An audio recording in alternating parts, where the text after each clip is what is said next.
Hello, today's daily reading comes from the book of the Apocrypha. We are reading from the book of Jasher, chapter 39, verses 36 through 65. And it reads as follows. And Jacob and all who were with him drew the bow from under the wall, and they slew 10 men upon the wall, and they fell below the wall before Jacob and his sons. And the people upon the wall, seeing that 20 of their men had fallen, they still ran toward Judah with drawn swords, but they could not approach him, for they were gratefully terrified at Judah's strength.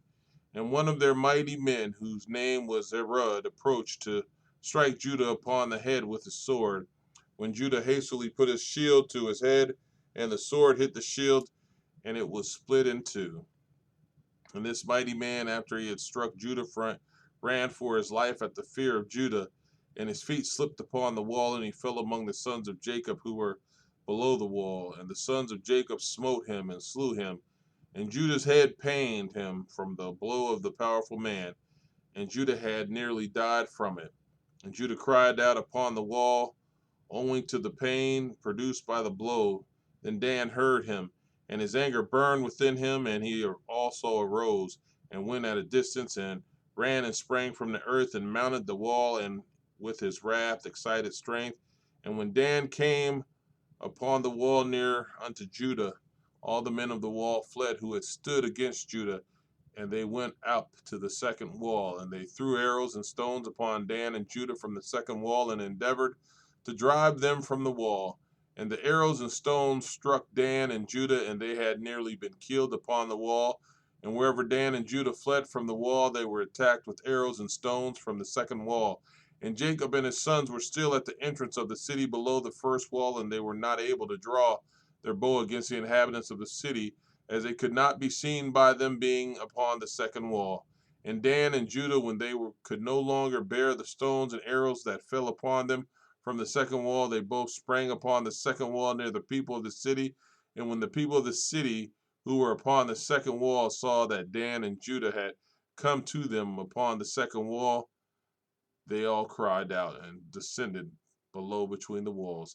And Jacob and his sons heard the noise of the shouting from the people of the city, and they were still at the entrance of the city, and they were anxious about Dan and Judah, who were not seen by them, they being upon the second wall. And Naphtali went up with his wrath, excited might, and sprang upon the first wall to see what caused the noise of shouting which they had heard in the city. And Issachar and Zebulun drew nigh to break the doors of the city, and they opened the gates of the city and came into the city.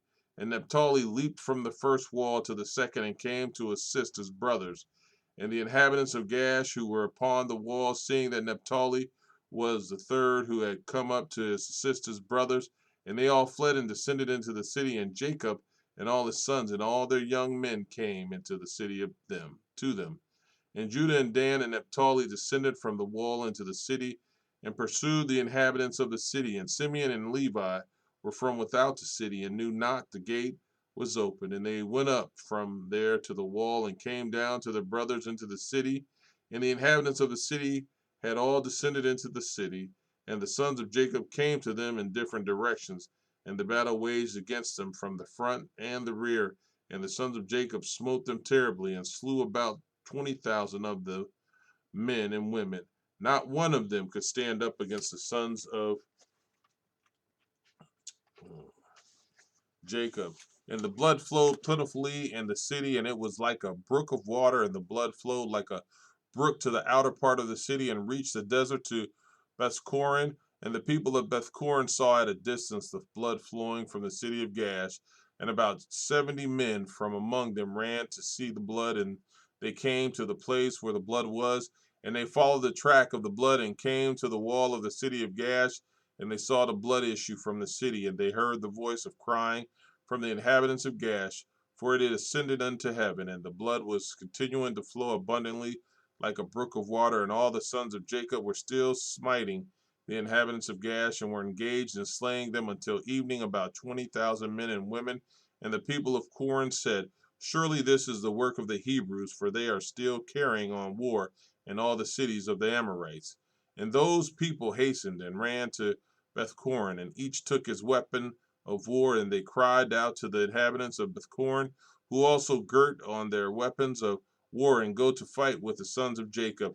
And when the sons of Jacob had done smiting the inhabitants of Gash, they walked about the city to strip all the slain, and coming in the innermost part of the city and farther on, they met three very powerful men, and there was no sword in their hand. And the sons of Jacob came up to the place where they were, and the powerful men ran away, and one of them had taken Zebulun, who he saw was a young lad and of a short stature, and with his might dashed him to the ground. And Jacob ran to him with his sword, and Jacob smote him below his loins with the sword and cut him in two, and the body fell into Zebulun. And the second one approached and seized Jacob to fell him to the ground. And Jacob turned to him and shouted to him, while Simon and Levi ran and smote him on the hips with the sword and fell into the ground. And the powerful man rose up from the ground with wrath, excited might, and Judah came to him before he had gained his footing and struck him upon the head with the sword, and his head was split and he died. And the third powerful man, seeking that his companions were killed, ran from before the sons of Jacob, and the sons of Jacob pursued him in the city. And while the powerful man was fleeing, he found one of the swords of the inhabitants of the city, and he picked it up and turned to the sons of Jacob and fought them with the sword. And the powerful man ran to Judah to strike him upon his head with the sword. And there was no shield in the hand of Judah, and while he was aiming to strike him, Naphtali hastily took his shield and put it to Judah's head, and the sword of the powerful man hit the shield of Naphtali, and Judah escaped the sword. And Simeon and Levi ran upon the powerful man with their swords and struck at him forcibly with their swords. And the two swords entered the body of the powerful man and divided it in two lengthwise. And the sons of Jacob smote the three mighty men at that time, together with all the inhabitants of Nash, and the day was about to decline. And the sons of Jacob walked about Nash and took all the spoil in the city, even the little ones and the women they did not suffer to live. And the sons of Jacob did unto Gash as they had done to Sarton at Shiloh. Amen.